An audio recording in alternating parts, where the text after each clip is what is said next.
Dr. Nicholas Kardaras, psychologist, addiction expert, and author of Digital Madness: How Social Media is Driving Our Mental Health Crisis and How to Restore Our Sanity. Nicholas, thanks so much for coming, or Nick, however you prefer to be called. Nicholas is fine. Thank you, Emma, for having me on the show. Of course. So you begin your book talking a bit about the impact of COVID in our relationships with technology and social media, and one of the things that struck me was how remote school was this kind of melding of an experience that was mostly when I was a kid, at least, a bit of a break from when I'd want to play Sims on my computer for 5 hours straight. It was an opportunity to be away from screens and to have that learning happen in social spaces. And of course, it made sense that learning had to be remote, but it did accelerate a certain relationship between education and technology. What was your observations as a psychologist and as somebody who's been studying this about that dynamic in particular? Yeah, well, to be clear, before COVID, we had a nuclear bomb on our mental health that was happening over the last 10 to 15 years. We had increasingly spiking rates of depression and suicidality and overdoses and anxiety disorders. So, the narrative has been that, one step forward for technology, two step backwards for humanity. So our mental health metrics were getting progressively worse up until 2019. And then COVID was kerosene to that fire. It had already gotten really pretty bad. We had the worst suicide, overdose, depression rates, as I just mentioned. And so COVID was sort of a beta test that really amplified all those dynamics, made it doubled screen time and tripled depression. And you just saw the disaster that happened with not just kids, but the rest of us as the adults in the room were also severely impacted by being alone, isolated, and screen staring. So how do you those metrics went up a lot, like just basically with COVID? Like how do you distinguish between, say, the isolation element contributing to the mental health crisis and the actual technological element? Yeah, so like overdoses went from 70,000 to over 100,000, and suicide rates, the numbers aren't all in yet, but they also significantly spiked. And we know that isolation is sort of the cousin of, depression and the precursor for a lot of self-harm types of behavior like suicide and other types of self-harm.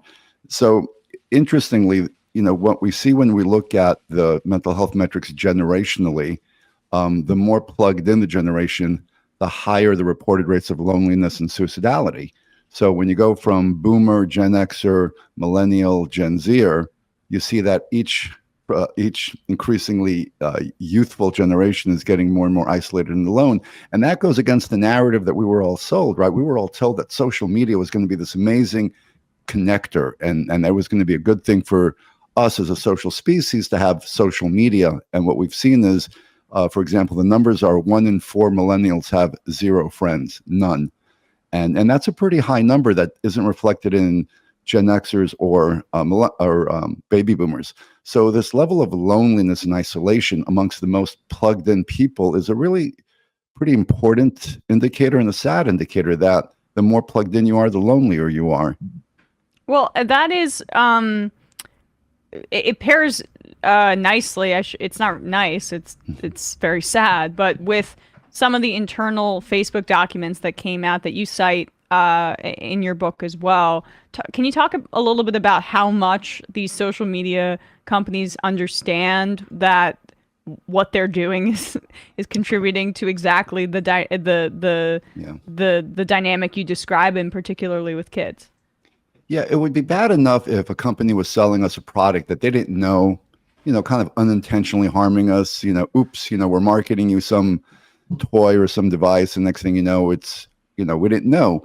But what the Frances Haugen, she was the Facebook whistleblower and that employee of Facebook that showed us the internal emails, there were two things that happened. They had internal research at Instagram that showed that vulnerable teens that were on Instagram, British teens had 12% higher rates of suicidality, American teens had 6% rates of suicidality, and that if you had an eating disorder, your self-harm rates went up 17%.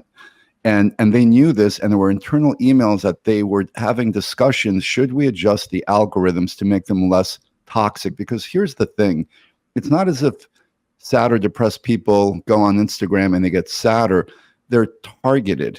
So the algorithm acts like a heat-seeking missile towards people's psychological vulnerabilities and attacks them with information that will make them more unwell, because being more unwell, they're more inclined to rubberneck toxic content. So the young girl struggling with body image issues is more prone to look at toxic content that it's going to be hurtful for them. And knowing this, they did this anyway. That's where I think it's really, well, there's legal liability there, but there's also ethical liability there as well. Are there any other conditions that you think that you would point to outside of the social media products in and of themselves that would be contributing to kind of a compounding effect that you're seeing with rates of depression, suicide, et cetera, in concert with social media usage? Yeah, a lot of depression and self-harm behavior is a byproduct of disconnectedness.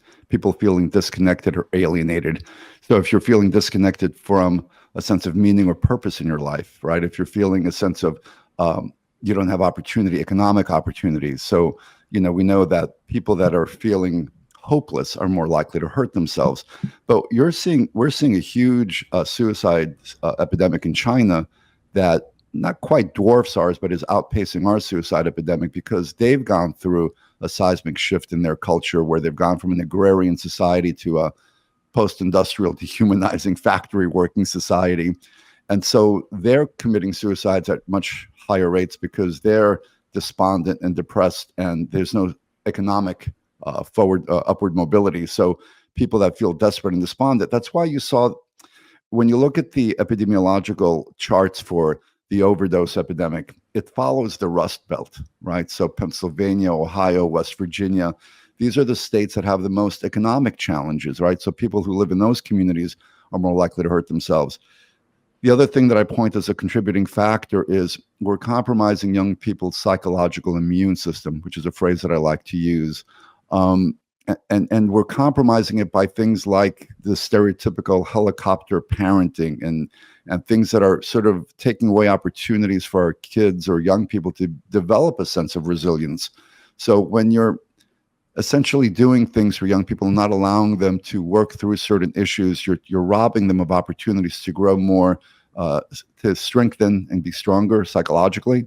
So those are intervening variables, as well as to the toxicity of not just the content of social media, but we weren't meant to be sedentary and screen staring. So we've turned into a sedentary and screen staring culture when we know that the most healthy cultures on the planet are pre-industrial and indigenous cultures that have much more physical activity built into their societies and much more face-to-face community. Those are the two other factors that are really greatly contributing to this whole psychiatric disaster that's happening.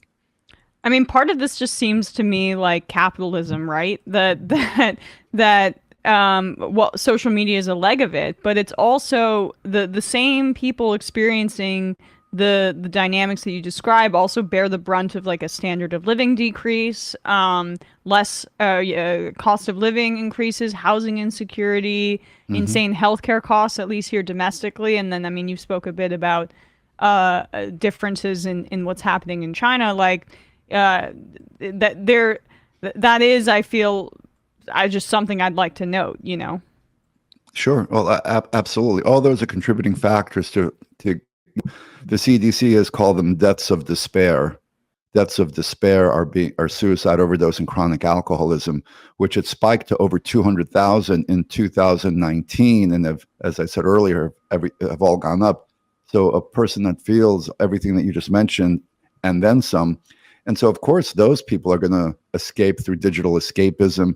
And then we find out that if you're on social media or just any kind of screen time for the more hours a day that you're on, the higher the likelihood you are to be clinically depressed. So, these all go kind of hand in hand. I'm depressed in my life. I feel despondent. I'm going to escape in my screen. And the more I escape in my screen, round and round it goes, the more depressed I continue to get. So can you talk a bit about the I guess the different social media platforms and the ways that they target people specifically, is it really all one and the same uh, in the degree of severity and in the kinds of algorithms that they use, from TikTok to Facebook to YouTube or into Instagram? Or are there some that are much worse, or are there some that have any kind of like ethical guardrails imposed upon them? What would you say is the worst and the offender of all of these? I think they use the same playbook. I think the difference is some are more popular amongst certain populations. So Instagram tends to be the most impactful because it tends to be the most used, but they all use the same algorithm-fueled playbook. I've really come to see, Emma, social media. I've come to understand it now. It's almost like a living organism, right? And what feeds social media but our most vitriolic, emotional, reactive content? And what's the coin of the realm on social media? But it's the most over-the-top um, actors. So everything from toxic influencers, who, I mean, they're right now there's a subset of influencers on social media who we're not talking the Kylie Jenner toxic values, materialism, toxicity. That's one thing. But now we're talking about people that have psychiatric disorders that are getting billions of views and whose followers are now beginning to emulate or mimic in the social contagion and some of their psychiatric unwellness. Because again, what's popular on social media is this over-the-top type of behavior. And so rare is the popular social media uh, influencer that is a thoughtful person discussing a topic. So we feed social media our most vitriolic responses. Social media then regurgitates it back to us in this echo chamber feedback loop, and then round and round that goes. We feed the beast, and the beast feeds us back increasingly toxic content. And so it's not healthy, because eventually that echo chamber just inflates everything from political polarization to psychiatric unwellness. So this goes beyond just I'm depressed because I don't have a life and I'm in front of my computer too much. This goes into like shaping influences and behavior modification and things that are much more complex and insidious. And so shoot, I just had a question that totally flew out of my mind. But I guess the one question I'd like to ask is just the concept of combating this from a governmental level. I know that you say in your book that antitrust is not enough to solve the problem. We've talked about antitrust on this show before, but we're a political show, so we focus a lot on, what the government can do to combat this. But antitrust and regulating some of these algorithms seems to be the way that I would go if I were queen of America. But is that enough? What ways would that actually be able to be implemented in a way that, say, like limits exposure for children, for example? Are there possible solutions found in those two options that I lay out? Oh, no, I think antitrust is definitely a part of the equation. I do think, and Lena Khan is looking, she's one of the foremost experts on antitrust legislation. These are absolutely monopolies and need to go the way of Ma Bell and into Baby Bells, and they need to be broken down because they're too monolithic, powerful right now. They're too big to fail, but they're also too big and too destructive. So antitrust, the repeal of Section 230, where they're immune from liability. This notion that they're not publishers, big tech will wave their hands up and say, well, we're just sort of a message board and people post whatever they want to. We're not responsible for our content. When in fact, we know they are the gatekeepers. They're the biggest gatekeepers of information ever in our recorded history.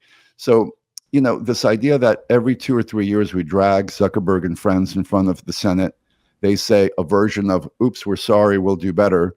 And then nothing happens, because they do have the second strongest lobbying efforts. After the big pharma, big tech is right there. So we need to attack them. And I'm aware of certain initiatives from attorney generals and certain legislation that is trying to create an online safety act. Senator Blumenthal in Connecticut is co-sponsored a bill for the Online Safety Act that would really help at least minimize some of the toxic damage.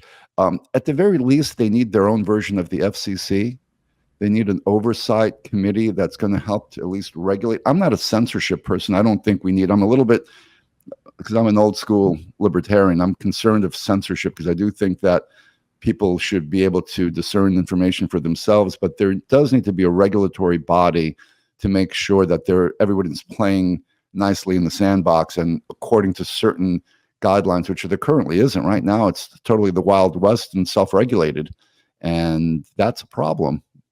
It's interesting you bring up Section 230 because that is such a point of contention, and us on the left, there's been a bit of a split in what people think about repealing it, since most of that comes from, like, the first we were really hearing about it was in the Trump years, where he was really banging the table for it. But can you just expand on what that would do in terms of the liability for these corporations, and how potentially it could it could further what we describe?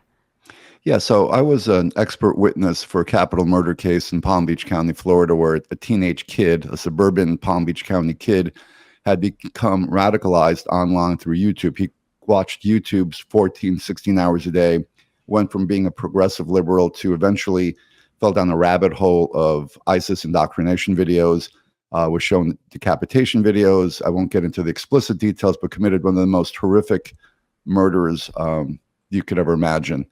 And the defense that I participated in was an insanity defense, that he was essentially brainwashed and radicalized through YouTube. Now YouTube can't be sued under Section 230 because they're not responsible for their content. Now, to be fair, they do try to remove it, because he had seen over 1,000 decapitation videos on YouTube by the time he committed this murder. Now, YouTube does try to remove certain toxic content, but then they usually get reposted pretty quickly under different IP addresses. But there is a responsibility there for the platform and what they allow to be on their platform. And Section 230 doesn't allow for litigation when a harm is done by that platform, because again, big tech will say, we're just the message board. We're not responsible for who puts the message up. And I don't think that's accurate, because they are now the biggest disseminators of information, of news content, of everything imaginable. So how can they not bear the same responsibility as any news organization or any publisher for that matter? Right. Yeah. I mean, that is the rub there, where they're trying to portray themselves as social connectiveness, and as you described, there's no connection. But they are publishers, and we are in a new era where they need to be treated as such, and that is, I think, their kind of like veneer of branding themselves as social connection engines versus what you describe as, I feel like, very quickly eroding, because people are starting to see what the reality is. It's kind of like the Frankenstein monster, right? Dr. Frankenstein wanted to create life, but then things went sideways. And so things have gone sideways. We have to keep in mind, these are the 5 most powerful, the big tech oligarchs, Bezos, Zuckerberg, Gates. These are the 5 most powerful people that have ever lived, because they don't just control a commodity. Like J.D. Rockefeller controlled Standard Oil and 90% of the oil in the United States. They control everything. They control information, what we see, when we see it, how we process it. So they are the gatekeepers. So not only are they the wealthiest people that have ever lived, but they control us, so they can shape how we vote, how we think, all of it. And so they need some level of oversight, and it's already gone too far. We're a little 5 or 6 years kind of late to the dance in terms of saying these folks have gone way too much power. And I think part of it, I write about this in Digital Madness, I think we were lulled because I call it a form of Stockholm syndrome, right? We're all in love with our tech. Everyone loves their devices. And so even though we've been monetized, manipulated, I would say addicted or enslaved in some cases, we've fallen in love with our captors, right? We're like Patty Hearst in the Symbionese Liberation Army. We've been kidnapped by our love affair with technology, and yet we've deified and idolized some of our big tech icons. They're like pop culture heroes. And so that's no, part of not the for problem. us, not for us on this show. But Well, like, not for you. Right. but the thing is, but we right exactly like we should be pushing back on that. And just lastly here, what's also unique about their product and the profits that they create for themselves is that we are both the consumers, and we are also, in the case of content creators, we are creating the product in and of itself. So we're consuming and creating it, and without that, they have also like no actual physical product.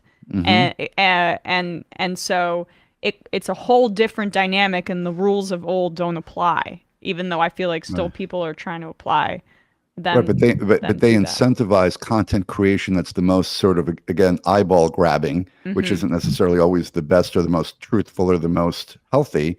So they incentivize, let's call it toxic content creation, because that gets the eyeballs, and then that begins to shape the society, right? I do think part of our political divide, at least the extreme end of it, because it's called an extremification loop. Social media, by nature of its algorithm amplification effect, polarizes. And my hypothesis is, if you're a kid or a teenager raised in that polarization sorting mechanism, you can only now process information that's in those priority buckets, left or right. And what I'm seeing in young people that I treat in my clinics, they are not able to see nuance. So the gray area or the nuance or critical thinking has totally evaporated. And I'm seeing this as a direct result of people who only live in these extremity loops. And they don't say, oh, well, wait a second, there's a gray area here in any topic, whether it's political, scientific, what have you, so now thinking and debate and reasoned. That's also one of the big things that I think is underappreciated